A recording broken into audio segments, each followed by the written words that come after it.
shot standing, so now I'm back right, so I'm dead middle.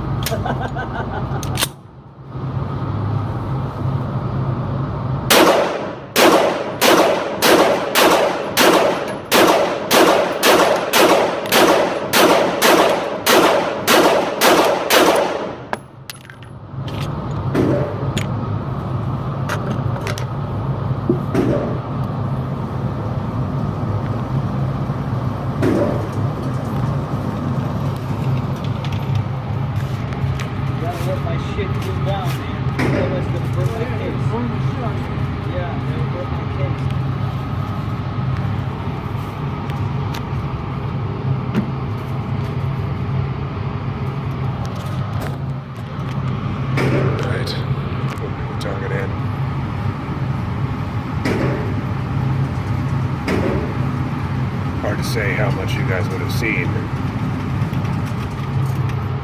But the final round was target number 1. These sights aren't the most comfortable. It's really hard to get a good sight picture.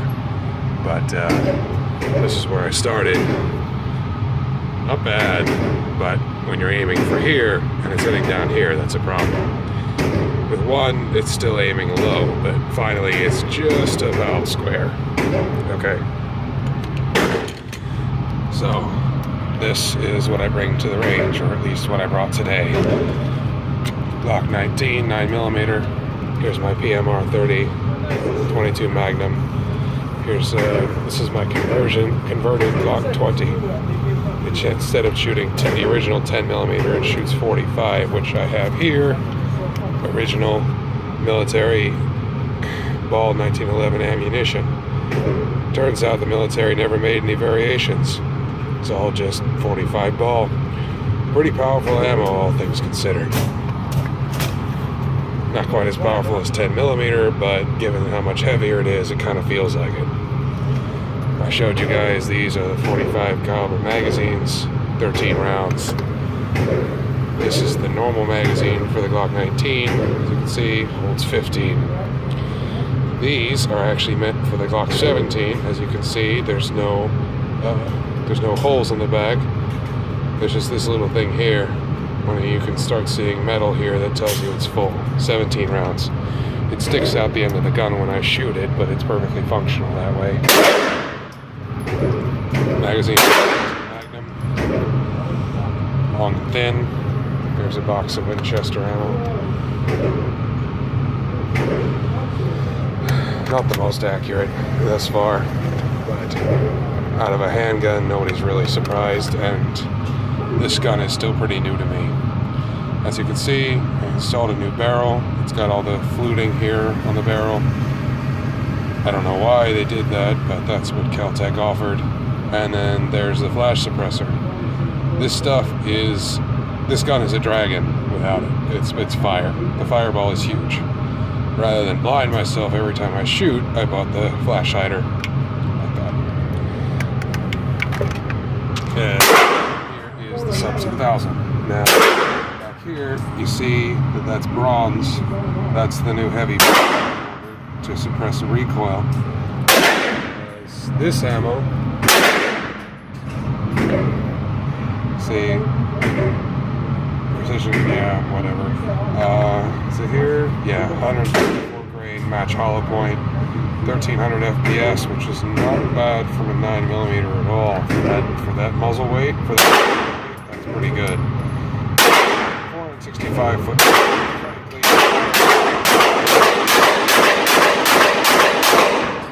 Oops, that's somebody in the next lane over.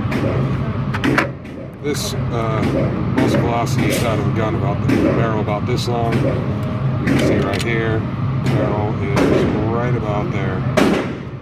4.5 inches, I think. No, 4 inches. This, on the other hand, the barrel goes from out here all the way out to here, 16 inches. Out of 16-inch barrel, this 1300 kicks up to more like 16 or 1700. So comparable to 357 Magnum. This is a much cheaper ammunition, precision, machine, something I don't know what the PMC ammunition stands for. 115 grain full metal jacket. Precision made cartridges.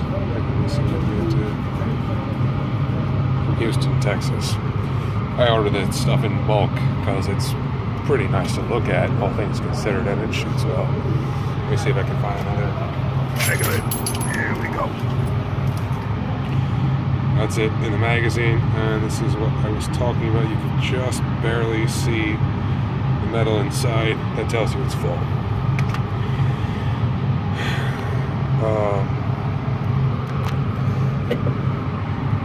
33 round stick mag. These Glock made these for the Glock 18, which is not civilian legal for the most part, because it's the only machine gun they make. Not a whole lot of point in having a machine gun that only holds 17 rounds, and it's kind of misleading. As you see here, it says 31.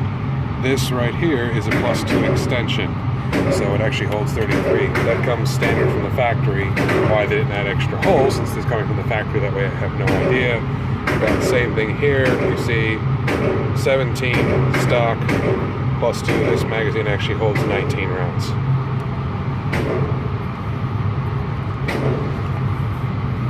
Okay.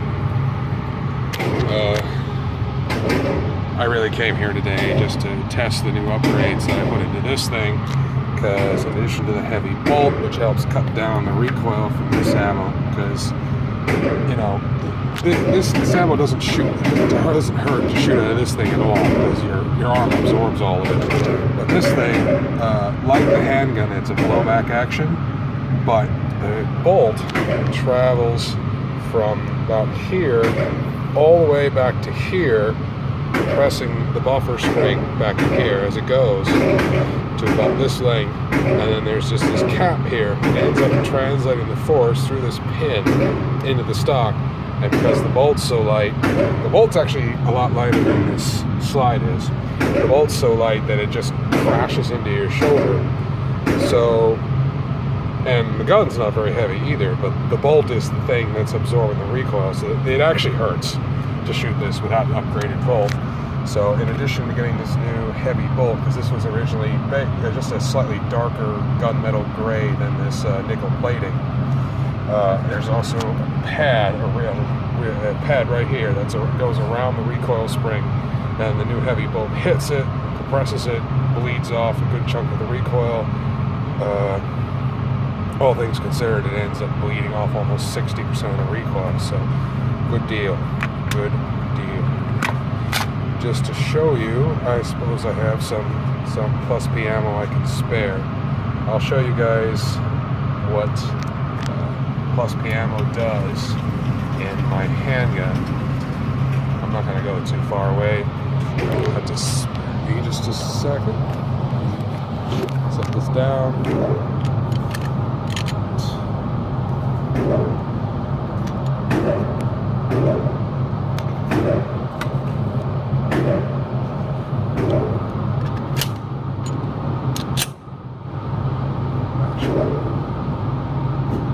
Yeah, I can probably do this. Now, since I'm holding the camera, I'm going to have to shoot this one-handed, so it won't be the steadiest ever.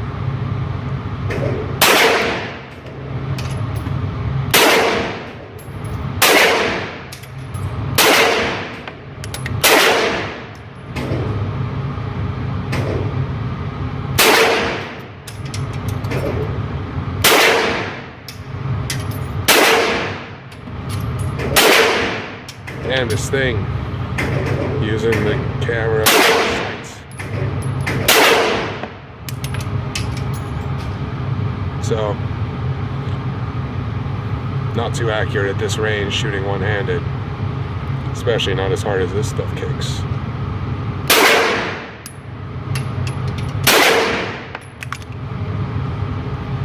Okay, put this down. There's no manual safety on this thing, and that was the last round anyway, so I may as well shoot it. Say, no magazine, but you'll notice there's this little thing right in front of my finger, this little stub, that tells you the mag's loaded. That is the loaded magazine indicator on a Glock. And you notice it didn't lock open. That's because no magazine. But see, no stud. It lies flat. So chamber is empty. I cannot lock this open with one hand. So I'll see if I can do it on the camera. Here we go. There we go.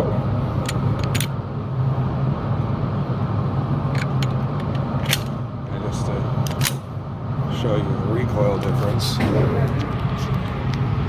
This is what the 17 mag sticking out of it looks like. Kind of odd, but this is with the PMC ammo.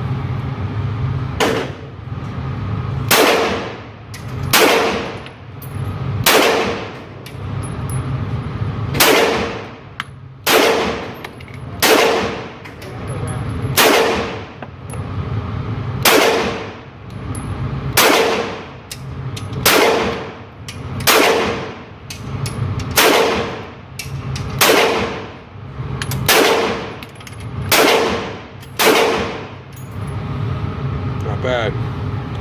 Not so hard to shoot one-handed, but I'll show you what I can do two-handed. I am much better two-handed. Of course, it matters. That was my last round. I'm gonna pause this for a second. Alright, on the right is a loaded 45 ball, and on the left is a no longer loaded 9mm. Hold on. So, that's how many rounds I got left in there. A lot thicker, a lot bigger.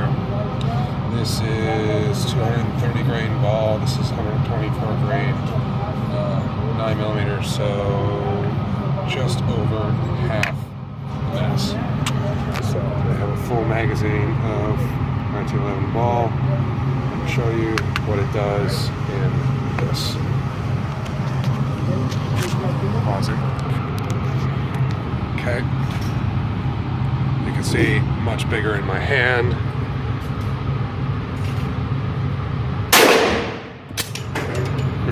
That was odd.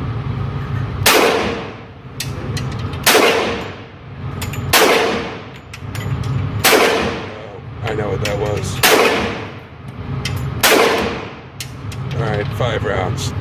You see, when this thing recoils, the whole side goes back like that. But in order for it to go back the way it has to, you have to be holding it pretty hard in order for it to have something to push against. If you're doing what's called limp wristing and your hand moves too much, it won't cycle. So that's one of the drawbacks of semi-auto. You saw how much that fits. So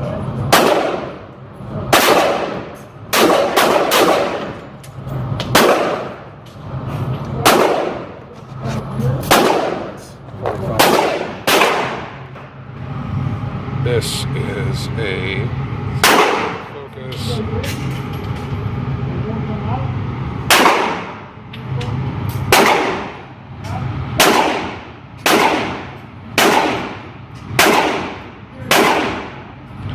This is 22 Magnum, kind of long and alongside the ball. A little different. This is the magazine, holds 30 rounds. Let's see, if you look real close, it's kind of, there we go. Near the back of the round, you can make it's got a rim. That's actually a big problem for semi-automatics because it has to feed. Most semi-automatic ammunition does not actually have a rim, or at least not one that sticks out from the rest of the slide. As you can see right here, it's flush.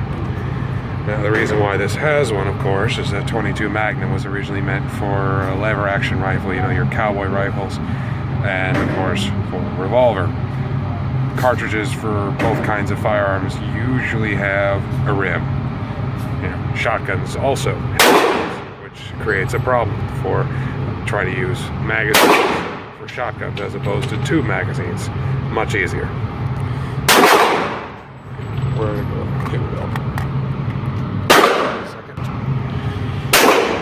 So I wrote up my my range report on the Great Outdoorsman not too long ago. This thing is incredibly light. It's so light, it feels like a toy. In fact, it's so light, it's not hard to forget that it's loaded.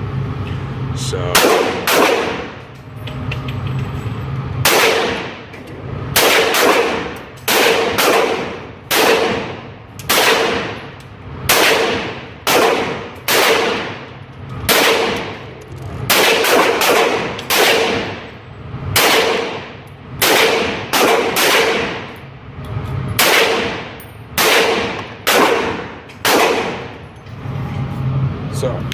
now this has a much nicer trigger than either this one or this one. The trigger on both of these is kind of long. Oh, a second.